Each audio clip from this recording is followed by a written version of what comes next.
There's an interesting feature in God's description of the eternal home that he says he's going to give to his people. In the last two chapters of the Bible, this is repeated twice.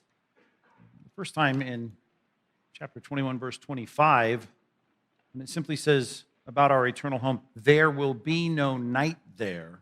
There will be no night there. And then in the last chapter, in verse 5, 22:5, it says it again, and night will be no more. It's an interesting way to describe the place that we're going to live in. And you've got to understand that this reference, along with so many others in the Bible regarding night, it certainly is a description of more than just the absence of light. There is a sense in which the concept of night in the Bible carries with it a deep sense of meaning and understanding. Like when Jesus was approached by Nicodemus in John chapter 3, you might remember this leader of the Jews had come to Jesus, and it says in John 3:2 that he came to Jesus by night. That's a weird, even clunky way to say that in our English text, by night. If this were just trying to describe what time it was, you would say at night. That's how we would normally say it. But the translators of the ESV are trying to carry something of the meaning of the original Greek New Testament.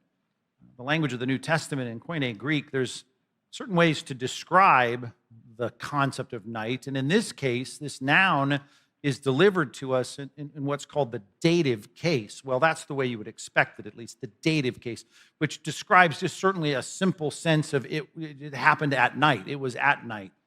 And while we'd expect the dative case here, we don't have the dative case. This particular noun, night, is presented in the genitive case. And the genitive case in Greek here is describing something of the quality of the cover under which Nicodemus came. He came, as some grammarians have rightly put it, at night kind of time.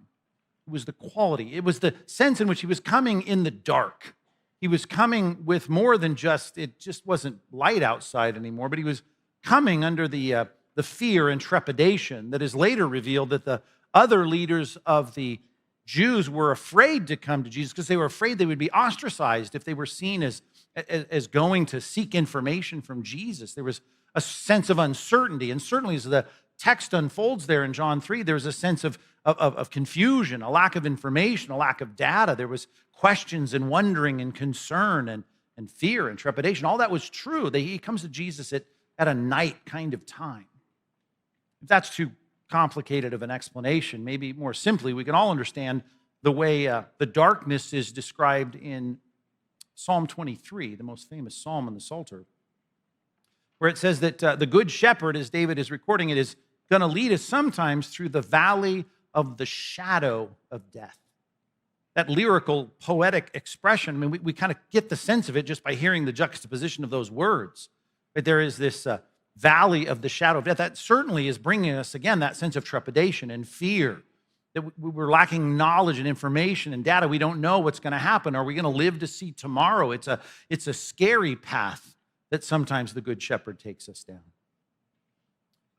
It's good when we run into the concept of night in the Bible to say, well, is there more to this than just describing the time at which these things take place?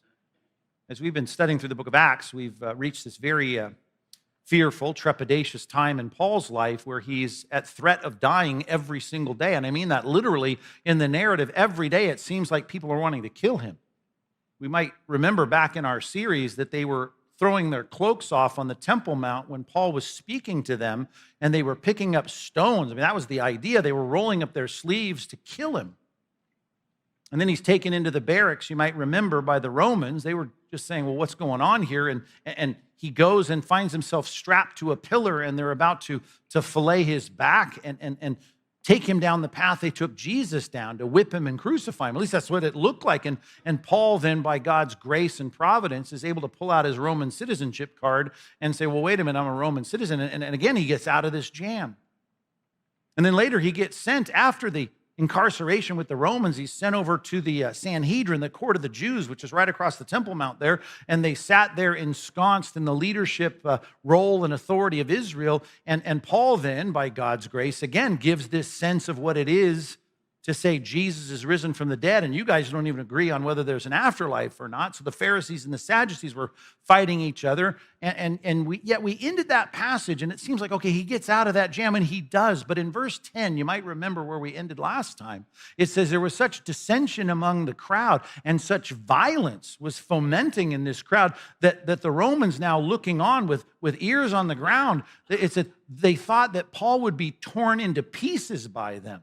And so they again take him into custody and take him back to the Roman side of the Temple Mount. It's just every single day, it's like people want to kill Paul.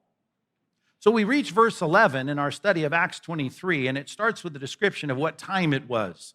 And I do think, again, this is not just a sense, well, it just happened that this was at night, although it was at night. I mean, there's much more for us to consider, that it's nighttime.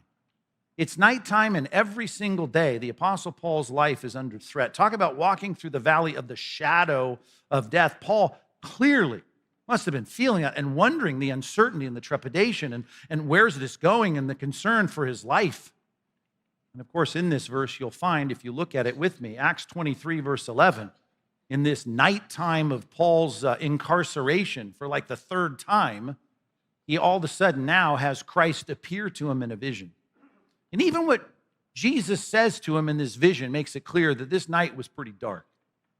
It's a reminder to us when we read a passage like this, how godly people make it through the nighttime, how they get through the darkness.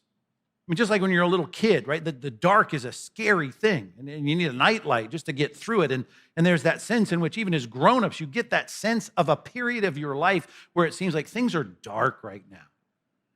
And the Apostle Paul's going to run through this next dark season, and he's going to do it well. He's going to do it in a godly manner, and we want to learn from this passage how we are supposed to respond when things are getting dark for us.